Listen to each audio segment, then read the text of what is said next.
Mahakasika indray kosa ny fanomanana ny fetin'ny Paska rehefa farany herinandro ny Paska toy izao tokoa dia betsaka ny malagasy no misafidy ny mandeha maka-rivotra ary miala ny toerana mahazatra azy moa fivezivezena izay tsy maintsy ilana fiara izany tsy nisy nefa ny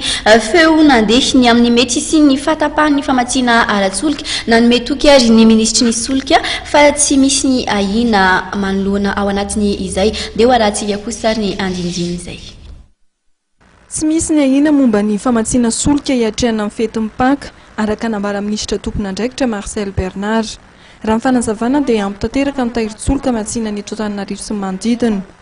Ny gazy no misy olana amin'ny famatsiana noho ny fahasimban'ny tetezana amin'ny lalam-pirenena fahefatra avy amin'ny Mahajanga. Hatramin'izao aloha ny carburant dia misy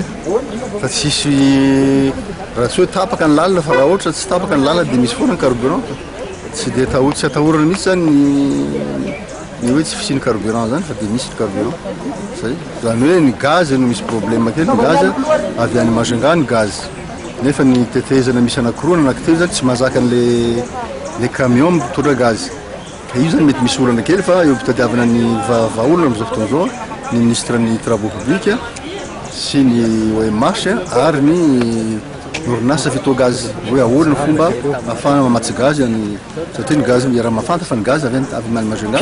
miakatra ty Antananarivo ary mamatsy ny faritra atsimo sy ny faritra atsinana rehetrarehetra zany. Tsisy olana mihitsy ny famatsiana atsika zao fa afaka ny fotoana sarotra hoe le ratsinandro hoe cyclone iny any atahorana hoe mety isin'le hoe rotsan'ny tany ny arabe fa amin'izao fotoana izao dia fa le toetrandro zany efa tsy atahorana donc zany tsisy atahorana mihitsy zany ny carburant. Mikasika ny vidy-solika sy ny mety fiakarany dia laza ministry ny Solika fa tsy azo idovirana ny fampiarana ny tena vidy-solika ary ankina tanteraka amin'ny fepetra izay raisin'ny gouvernement tamin'ny famerana ny fampakarana izany. Ny Solika zany io moa fandresahana foana io hoe tsika tsy maintsy mizotra makany amin'ny vérité de prix zany fa io moa zany tsy vetivety io tsy hoe atao androany hoe rapisy tonga dia atao izy fa misafy anankiroa zany ataontsika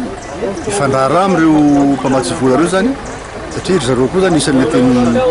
manizigizy mihitsy hoe tsy maintsy miditra amin'le resaka vérité de prix nefa zareo koa zany mahafantatra fa ny situation zao dia tsy afaka anaovana an'izany ka tsy maintsy misy zay zany fiarahana amin'ny zareo zany mitady vahaolana eo koa zany dia miresaka amin'reto mpisantsara solo koa zany hoe mba négocier aminy koa zany mba ahafahana matrika tsikelikely ny vérité de prix ary par ajustement progressif zany anaovana azy fa tsy hoe tonga dia atao indray mandeha. Atoato tsisy zay fiakarana. Ka io zany tsara ndresana fa miandra le gouvernement detsangana io ngamba zay atsoatsy any angamba ny tena hoe satria raha tokony izy aloha tokony misy fanetsena kely tokony kitihana fa miankina amin'ny ino zany tsy maintsy resana miaraka amin'ny filon république ka tsy hoe vita amin'izao satria miankina amin'ny impirenena eo miankina amin'io zany ny fandehany économie zay tsy maintsy miera amin'ny chef de gouvernement dia sy indreo matonga président de république zay zany. Ny faran'ny volana janoary no nisy fiakarany vidy-solika ary amin'izao fotoana izao 8,303 ny solika sans plan 95 ary 8,4 kosa ny gazole.